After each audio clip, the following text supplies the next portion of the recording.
E aí pessoal, tudo certo?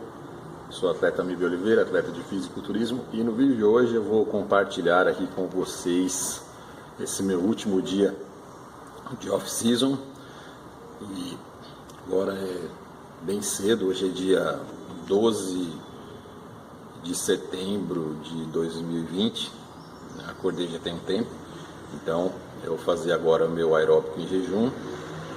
Faltando 2 semanas para o final do off-season, eu adicionei um cardio extra, né, de 40 minutos em jejum. E eu já venho fazendo ali desde praticamente o off inteiro, sempre ali cardio umas 4, 5 vezes por semana, um cardio pós-treino de aproximadamente aí 30 minutos, 40. Então de 2 semanas para cá eu padronizei todo o pós-treino 40 minutos de cardio, como ampliei um pouquinho e mantive uma regularidade maior, né, todos os dias praticamente.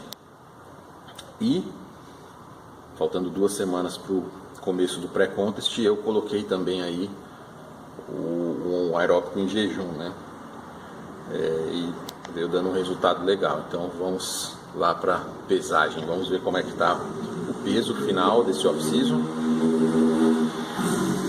O máximo de peso que eu cheguei durante esse off-season foi 106 quilos. E agora o peso vem dando uma baixada já, porque colocando esse aeróbico o peso já deu uma baixada, o físico já deu uma cara diferente, mesmo não mexendo nas calorias, né? Mesmo mantendo as calorias altas. Então eu vou mostrar para vocês hoje as minhas refeições, né, nesse último dia de off-season, o que eu venho fazendo ali, principalmente nas 2 últimas semanas, e mais ou menos o que eu fiz durante todo esse período aí de 14 semanas de off-season. Então vamos lá, vamos ver o peso. O peso não é tudo, né, pessoal? O visual é muito importante, mas o peso é um parâmetro, é um dos parâmetros que a gente tem para estar avaliando, né? Quando o BF não está muito alto, então a gente pode até se situar um pouco ali na questão do peso, né? Então, olha aí, pessoal, 104 e 100 gramas. É isso aí. Isso aí, pessoal. Então vocês viram aí, pessoal, o peso deu uma baixada, já está baixando o peso, mesmo sem... E inclusive nas 2 últimas semanas eu até aumentei as calorias. Vou comentar isso um pouco mais para frente, com o decorrer do vídeo, com mais detalhes. Então nas 2 últimas semanas, vejam que interessante. Eu aumentei as calorias, adicionei um cardio extra, deixei melhor padronizado o cardio pós-treino, e vocês viram que mesmo em off-season o peso baixou. E se eu achei isso ruim, eu não achei isso ruim, eu achei isso bom, porque o físico está com uma qualidade um pouco melhor, né? Então em alguns pontos ali eu já estou com o BF mais baixo, e alguns outros pontos precisa melhorar bastante ainda, né? Mas para um parâmetro de off-season está muito, assim, para os meus parâmetros, né, pelo que eu sempre venho fazendo, tá bem interessante, né? Então eu gostei bastante aí desse off-season, e talvez eu grave alguma coisa hoje lá na academia, vamos ver, para mostrar o físico de off-season para vocês, mas vai ter outro material aí nesse sentido. Então agora eu vou tomar um copo com água, 1 ou 2, 300 ml mais ou menos, que é muito importante ali logo de manhã você fazer esse tipo de hidratação ali, até o funcionamento do seu estômago, do seu intestino ali, ele vai funcionar melhor quando você adota essas medidas aí. Então você toma ali 1 ou 2 copos de 300 ml com água, só água pura. Então você vai perceber o funcionamento do seu intestino vai ficar melhor. Então depois disso eu vou fazer o meu aeróbico em jejum, e 45 minutos depois do término do aeróbico eu faço a minha primeira refeição. Eu termino o aeróbico, eu não como.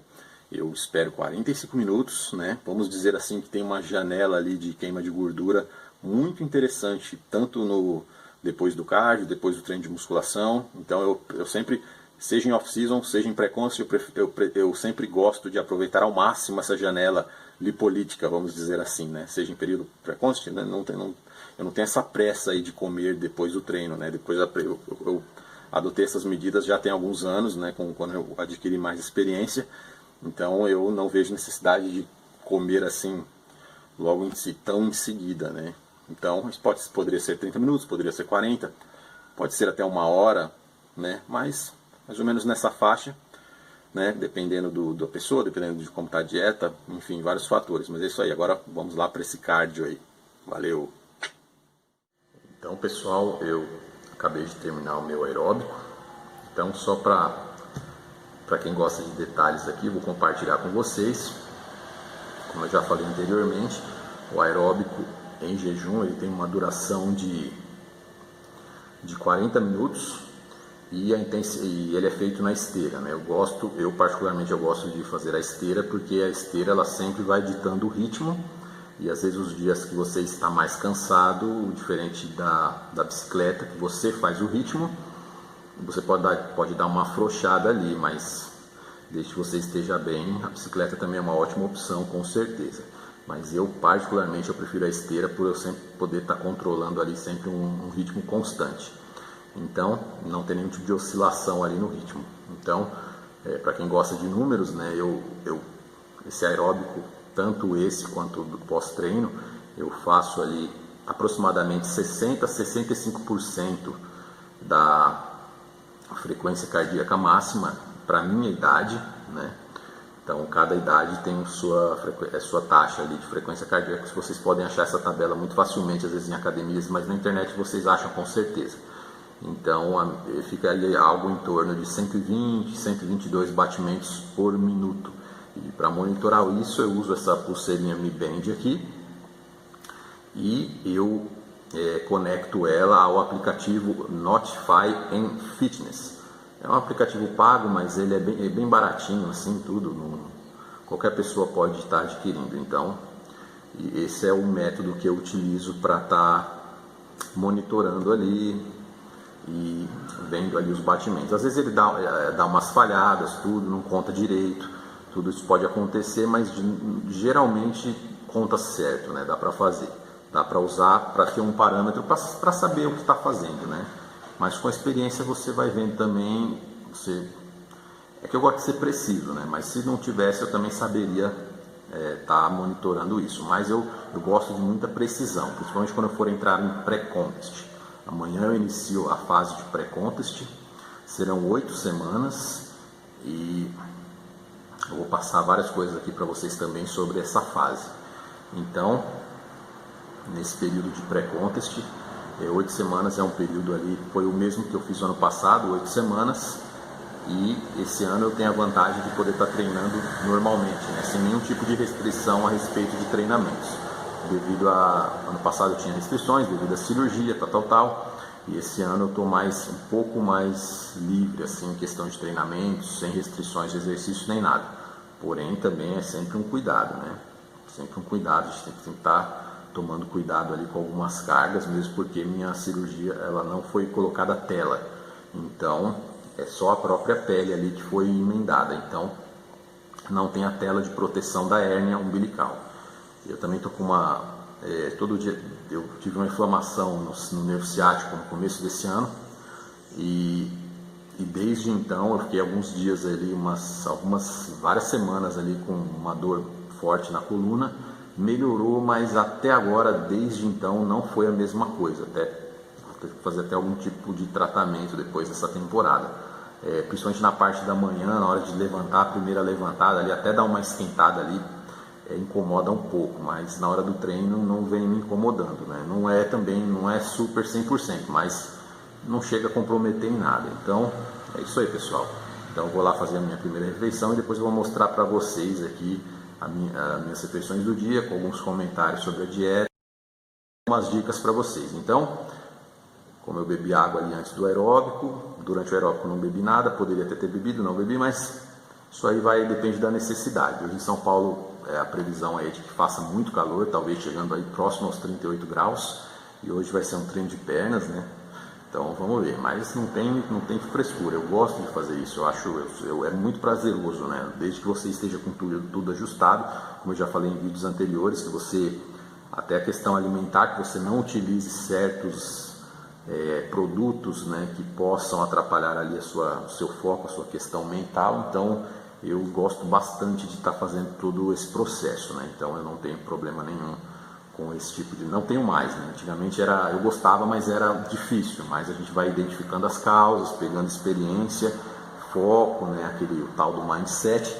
Então com o tempo você acaba lidando melhor com preparações ali, com nada melhor que a experiência, né? Então eu vou fazer lá minha refeição, depois eu volto aqui para mostrar para vocês aqui. Valeu! Então pessoal, vamos lá para a primeira refeição.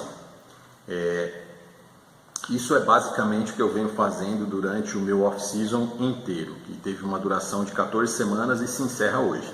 Então vamos lá, vou falar aqui um pouco de macros, calorias e tudo aí para a rapaziada que gosta dos números, né? Então vamos lá, pessoal. Essa minha primeira refeição eu vou mostrar para vocês aqui. Vou colocar meu óculos aqui para poder enxergar tudo melhor, o óculos da Mônica. Então vamos lá. Aqui temos 650 gramas de batata doce. E aqui também tem, dentro aqui dessa batata doce, tem canela em pó pura e sem açúcar. Propriedades muito importantes aí, para quem já acompanha os projetos já sabe. 36 gramas de amendoins, sementes de chia, sementes de linhaça, hoje em especial a linhaça dourada. Então, questão de fibras aí é muito interessante, eu sempre procuro adicionar aí algumas fibras, aí, algumas coisas aí que melhorem a digestibilidade dos alimentos. Então, vamos lá. Tenho aqui aproximadamente 300 gramas de peito de frango grelhado. Eu digo aproximadamente porque quando eu estou em off, sempre quando passam, eu sempre coloco, eu estipulo ali, mas sempre se passa um pouquinho ali, algumas gramas a mais, e eu não me importo, né? Sempre para cima no off-season. No pré-conce eu já sou um pouco mais bem controlado ali, principalmente em relação a gorduras e carboidratos. E temos aqui 250 gramas de abacate com canela em pó pura e sem açúcar. E esse abacate aqui, pessoal, puro, sem adoçante. Eu já contei a historinha do adoçante no último vídeo, né? Então, e aqui tem aqui também água e um limão, né? Então, o que acontece? A questão da água com limão não é nada relacionado à questão do pH do sangue, do papapá, essas coisas. Não é nada relacionado a isso. É simplesmente pela vitamina C, propriedades antioxidantes, uma fonte de vitamina C natural, que eu prefiro, né? Tenho feito isso já há algum tempo, e é isso, simplesmente por causa disso. Essa questão dependendo do caso, dependendo do jeito que você for fazer, essa questão da água com limão, dependendo do horário, da forma que você for fazer, segundo alguns especialistas aí da bioquímica, você pode gerar um estresse ao seu pâncreas. Então, se você tem o pâncreas já debilitado por algum motivo, diabético, essas coisas, segundo eles, segundo alguns especialistas, podem gerar até danos aí para a sua saúde. Então, pesquisem um pouco sobre isso, se vocês puderem. Então vamos à questão dos macronutrientes primeiro. Batata doce, 650 gramas, aproximadamente 130 gramas de carboidratos. Então você vê que tem uma quantidade grande de carboidratos. E as 30 gramas de amendoins tem aproximadamente 10 gramas de gorduras, né? Questão dos amendoins, algumas pessoas falam aí de processos inflamatórios e tal, acne, essas coisas. Eu, pelo menos nessa quantidade, eu não tenho problemas quanto a isso. Poderia tirar, poderia substituir por coisas melhores, poderiam, como castanha do Pará, castanha de caju, seria até, mas o custo seria mais alto, e a questão dos amendoins eu não tenho nenhum problema quanto a isso. Algumas pessoas podem ter. Isso é tudo muito individual, tá, pessoal? Então, vamos lá, pessoal, só para vocês terem uma ideia. Essa refeição possui aproximadamente, só essa refeição possui aproximadamente 1.628 calorias. 1.628. Então vamos aqui à distribuição das calorias. A batata doce, 650 gramas de batata doce, aproximadamente 559 calorias. Bastante coisa, né? mas são calorias muito limpas, alimentos nutritivos, coisas que vão te trazer algo bom. Então, 300 gramas de frango, aproximadamente 495 calorias. 36 gramas de amendoim, aproximadamente 174 gramas de calorias. Vejam só, uma porçãozinha de amendoim, 174 gramas de calorias. E por fim, o abacate, né? O abacate, 250 gramas de abacate, possui aproximadamente 21 gramas de carboidratos e 36,65 gramas de gorduras. Então, e em questões de calorias, são 400 gramas de 400 calorias. Então, você vê, né? Uma densidade calórica muito elevada, porém, gorduras boas ali, que vai estar melhorando ali, colabora, né? É muito útil, né? Na questão ali do perfil lipídico, né? Essas questões, e também até, segundo alguns especialistas aí, segundo o próprio David Palumbo, as gorduras têm uma influência direta, juntamente com as proteínas, para a hipertrofia, sendo que o carboidrato, segundo ele, seria um fator secundário apenas ali seria o combustível. Então, teria sim uma participação na questão da hipertrofia, mas talvez uma participação mais indireta. Então, ele bate muito nessa tecla há muitos anos, já que as gorduras e as proteínas são um fator primordial, e eu também acredito nisso. Existem muitas pessoas algumas vertentes que, pelo fato de usarem hormônios, acreditam que não precisam fazer a utilização de gorduras boas. Vocês vão ver todos os tipos de vertentes. No começo dos anos 90, algumas vertentes aí, por exemplo, como o Milo Sarcev, ele praticamente tirava todo e qualquer tipo de gordura, até no seu off-season, né? Mais pra frente eu vou fazer um vídeo sobre isso. Então, antigamente, algumas vertentes elas colocavam muito carboidrato, muita proteína e praticamente zero de gordura, né? Praticamente, né? Porque é impossível estar zerando totalmente, mas muito próximo ali de uma margem mais baixa possível de gorduras. É uma vertente, funcionou bem com algumas pessoas, como a outra vertente, proteína e gordura também funciona bem, o carboidrato um pouco mais baixo. Tudo pode dar certo, isso é muito individual, depende da vertente, depende da categoria que o cara escolhe, depende do tipo físico, depende de tudo. Então, pessoal, vamos lá. Então, só recapitulando: batata doce, 650 gramas, 559 calorias, 300 gramas de frango, 495 calorias, aproximadamente 90 gramas de proteína, esse frango aqui, e amendoins, 174 calorias, aproximadamente 10 gramas de gorduras, alguma coisinha de carboidrato também, mas eu não considerei nessa contagem. E 250 gramas de abacate, 400 calorias, 21 gramas de carboidratos e 36,65 de gordura. E é isso aí, pessoal. Essa é a refeição, então fica aí, né, pessoal? Muitas pessoas ali falam eu preciso aumentar as calorias. Vocês vejam que esse meio fitness é um pouco contraditório, né? Eu vou fazer uma reflexão aí para que vocês pensem um pouco sobre isso.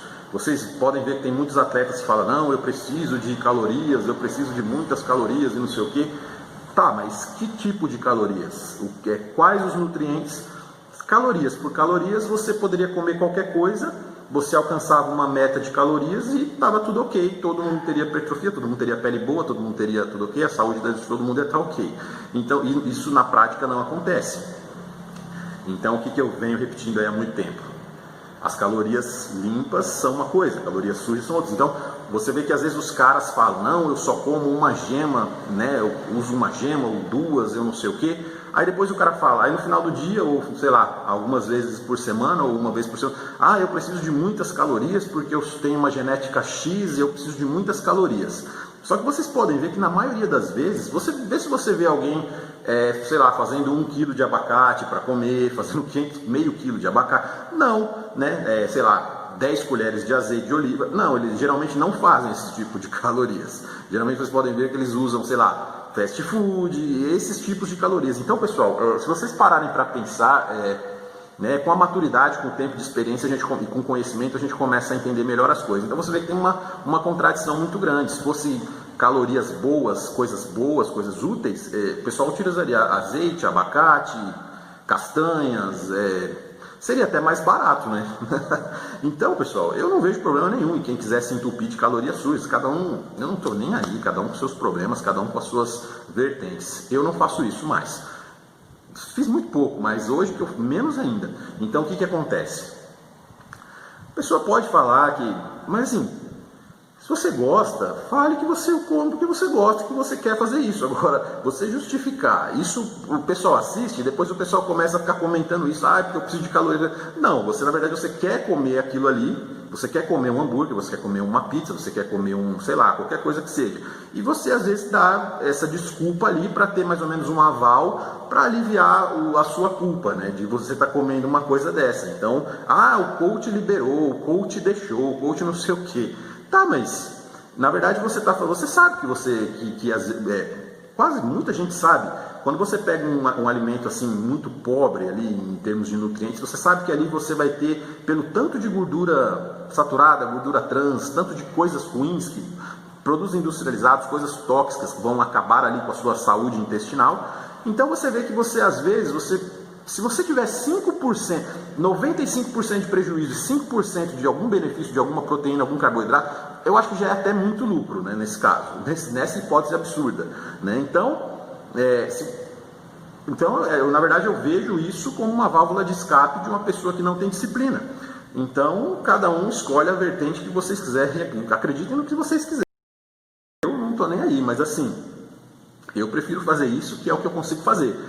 Caras com muitos recursos, depois eles vão dar um jeito, esteticamente eles vão ficar bem, porque o cara vai conseguir, sei lá, vai tomar, sei lá, a X, o I de GH lá de farmácia do bom por dia, então ele vai conseguir contornar isso lá no palco, ele vai estar ok, vai estar muito bem, vai estar melhor que eu, vai estar melhor que todo mundo. Mas assim, nunca vai ser algo bom para a saúde.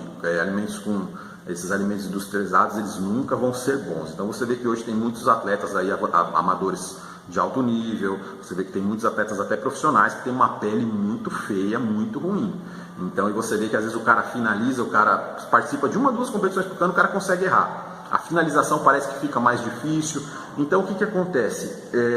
Eu prefiro, né, fazer uma vertente ali mais próxima ali do que antigamente se fazia, né? Então, se eu sou um atleta, enquanto eu for um atleta, eu pretendo estar adotando aí essas vertentes aí. Então, mas questão de vertente, cada um faz o que quiser, né? Também eu só estou passando aqui para vocês o meu ponto de vista. Então, geralmente quando o cara fala, eu preciso de calorias, então você diga, não, eu quero comer isso porque eu quero, e eu sei que eu estou comendo isso porque eu quero.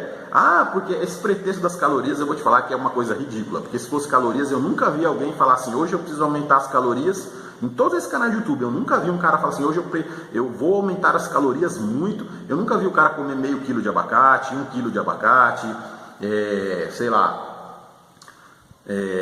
20 colheres de azeite de oliva extra virgem.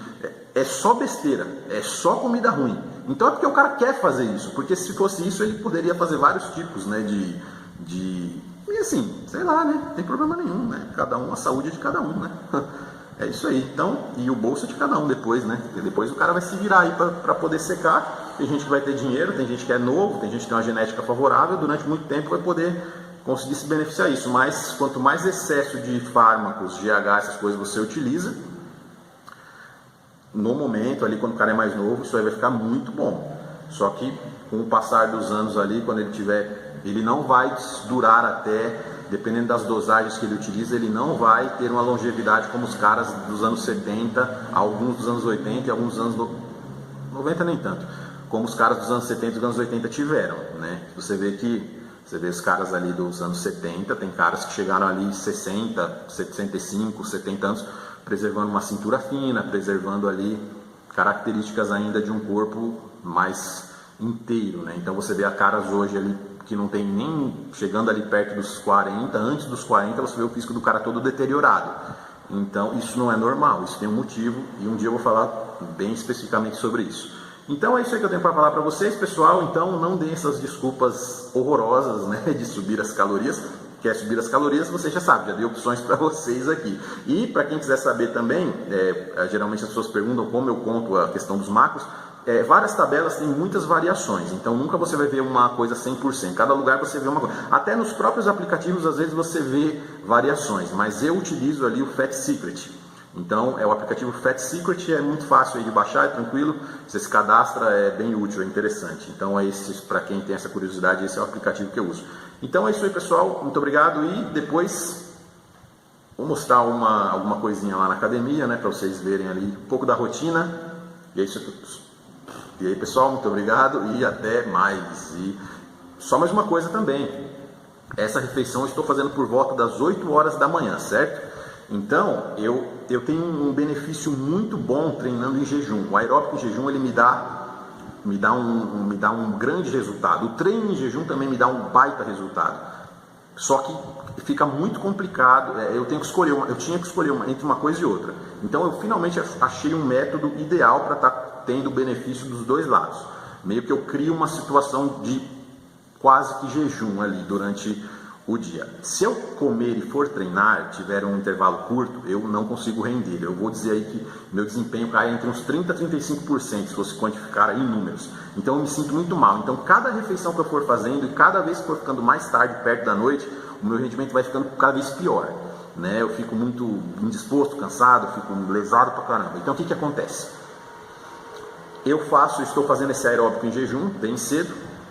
Agora por volta das 7, 8 horas estou fazendo a minha primeira refeição. A segunda refeição eu estou treinando mais ou menos por volta ali entre 13h30 e 2h30. Então esse é o horário que eu estou, 14h30, é o horário que eu estou treinando. Então você vê, e eu não como mais nada até o final desse treino. Então você vê, olha só, eu fico das mais ou menos 8, 9 horas, 7, 8, 9 horas, até as 14 horas sem comer nada. Então eu já fiz totalmente a digestão, já estou ok, volto a ter a disposição, eu achei esse time aí, eu volto a ter aquela disposição como se eu estivesse indo treinar em jejum total. Faço meu treino, quando eu termino meu treino, eu faço ali, dou um tempo ali, como já falei para vocês, faço minha refeição pós-treino, que é a segunda refeição, e depois faço a última refeição do dia, 3 refeições, refeições grandes, refeições espaçadas. Esses espaçamentos assim são inspirados um pouco ali nos modelos antigos, né, dos atletas da Golden Age, dos anos 70, dos anos 80. Antigamente não tinha essa questão de comer tantas vezes por dia.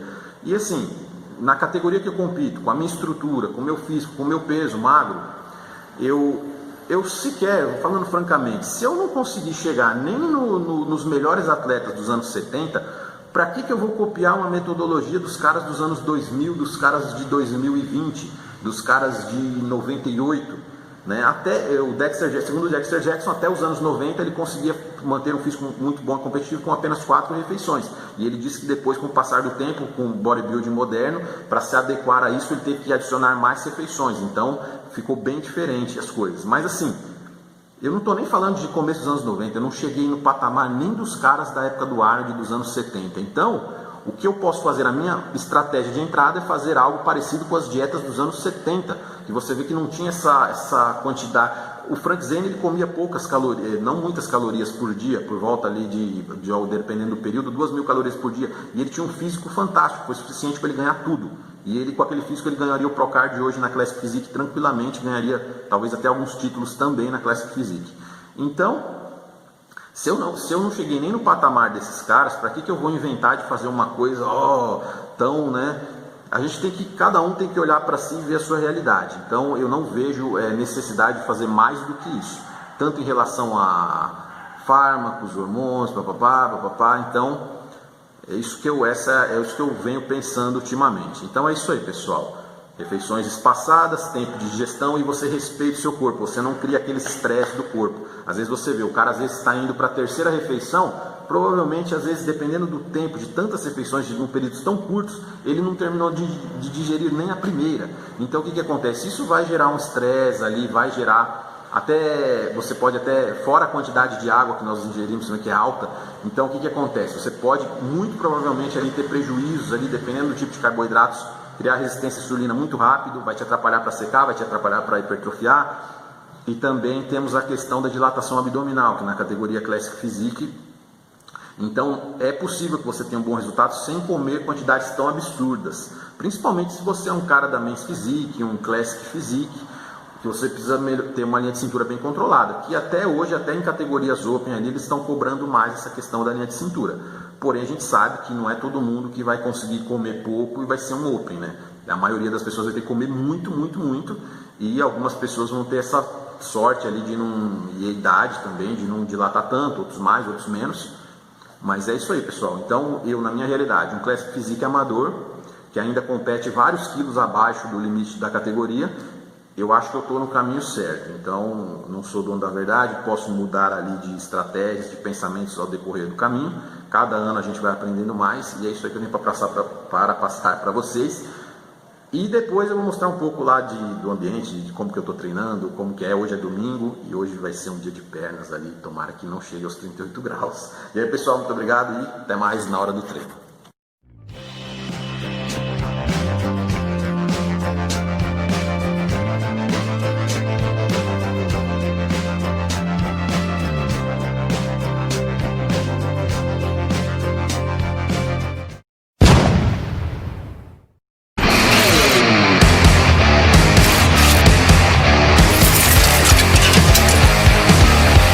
Greg, move your head.